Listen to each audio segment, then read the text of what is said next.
So I'm going to try and do this one again. Not sure if you're aware, as I was doing the video, the camera just went right on the floor, and you saw it right up my nose, which is not a pretty sight. So you can see my brains, or the little brains that I do have. We were going to talk about Money in the Bank, and I'm going to apologise if I sound very rushed, because I've got a chest infection that is taking a while to recover from. So if I speak really fast, it's because I'm trying not to cough, or if I sound like I need to go to the bathroom or I'm constipated, it's because of this. So hold on, let me get this cough out of the way. Right, back to it. So Money in the Bank happened, and to be honest with you, there was a bunch of matches that I wasn't really that crazy about.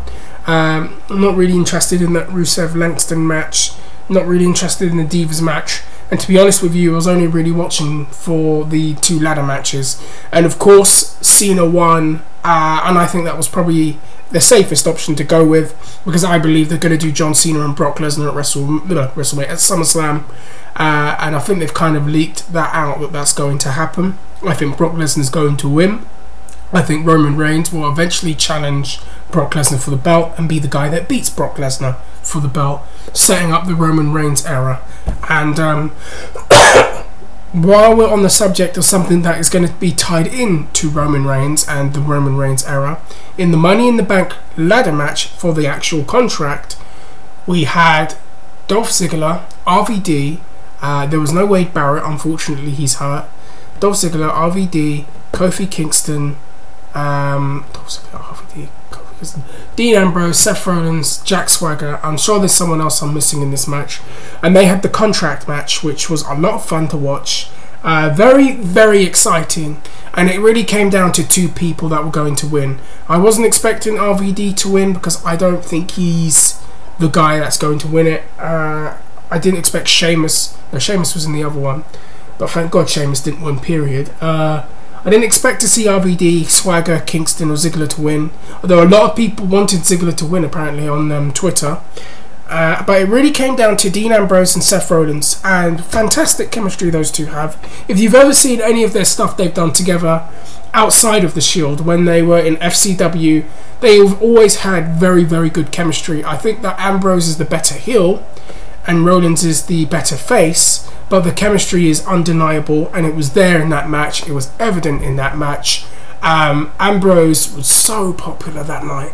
I really think fans shouldn't be scared or worried about where he's going to go, because he's that talented and that good of a character and that big of a personality, that if I'm a writer writing for that show or a booker, you've got so many options you can go with him just based on how he carries himself. And it's so clear when you hear the way the audience reacts to him that there's something there. And there was a great part where he had hurt his shoulder, and then when he came back, the crowd reaction was really good for him, very positive, and a very good thing to see.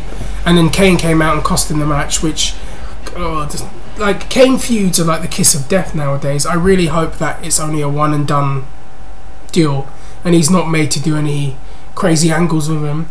And Seth Rollins won. And that sets up Seth Rollins in the title picture, which is a huge step up. And it's getting a lot of people talking, because he put on a hell of a performance, a hell of a show.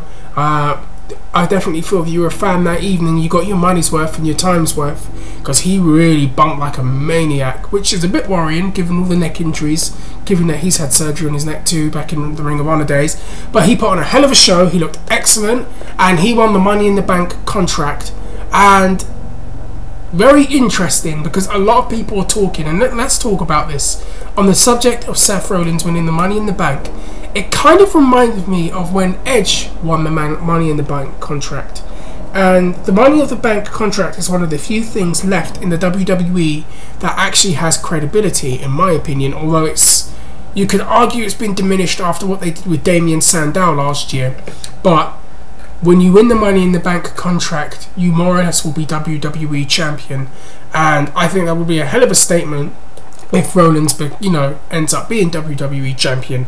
And with the push of Roman Reigns, and Roman Reigns potentially winning the belt next year at WrestleMania against Brock Lesnar, he already has ready-made opponents, and one of them is Seth Rollins. And given this fact that he's turned on the Shield and attacked Reigns and attacked Ambrose, and he's gonna be in this feud, and now he's the guy that the corporation want to go behind and make sure is protected at all costs, I will not be. It's a very interesting prospect.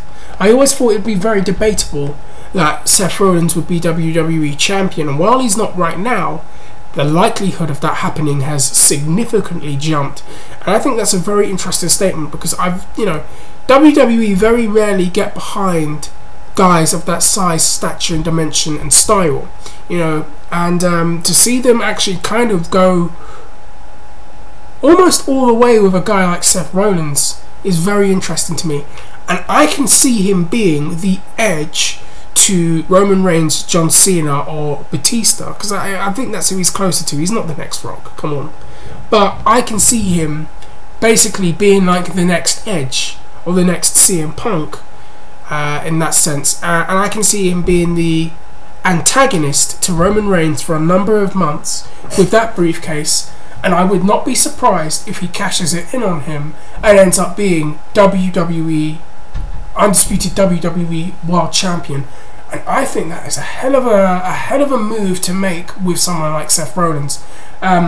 Very interesting, and I would love to see it. And I think he would have some very good chemistry with a lot of people. And again, the good thing about this is it's a new face. It's a new face in the picture, and that's what people complained about for many years. That it's just Cena and Orton and or part-timers that are winning the belt and blah blah blah, and how bad it is. And we'll do a video on the topic of part-timers winning the belt. Don't you worry, we'll be doing one this week. And Seth Rollins winning the belt would be a very, very, again, a new person added into that mix, which people have needed, and as a heel. And of course, you can see Roman Reigns and Rollins definitely guaranteed their pathway up there. The other question is, what about Dean Ambrose? And again, I don't think there's anything to be too worried about. I think Ambrose will eventually end up there. But right now, it's a very interesting thing to see Seth Rollins being endorsed by Stephanie McMahon and Triple H in that respect. And I could definitely see him being the next Edge, filling that hole that Edge, when Edge retired, there was that gap that needed to be filled. And I think that Seth Rollins is the guy to fill that gap. And I think it's quite a journey to see someone who I watched in the independents in PWG.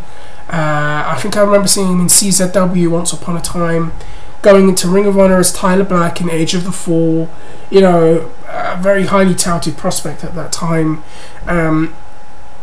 eventually being the Ring of Honor World Champion, the feud with Jimmy Jacobs, leaving Ring of Honor, going to WWE, everyone kind of being like, oh god, what they're going to do with him there, to now basically being one of the top guys in the company right now. It's a hell of a thing to see him go in that direction. And you know what, I'm very, very intrigued. People are comparing him to Shawn Michaels, people are comparing him to Edge, and I think that's a very interesting comparison. And I'll tell you what, I will be very excited to see a Seth Rollins WWE title run. I think his promos are okay, they're getting better. I think he's got the right package behind him, and I think he could do very, very, very interesting things there.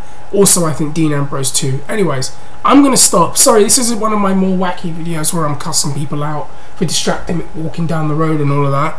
This is just a quick video I wanted to get out there. I just want to say thank you to everyone that's coming down.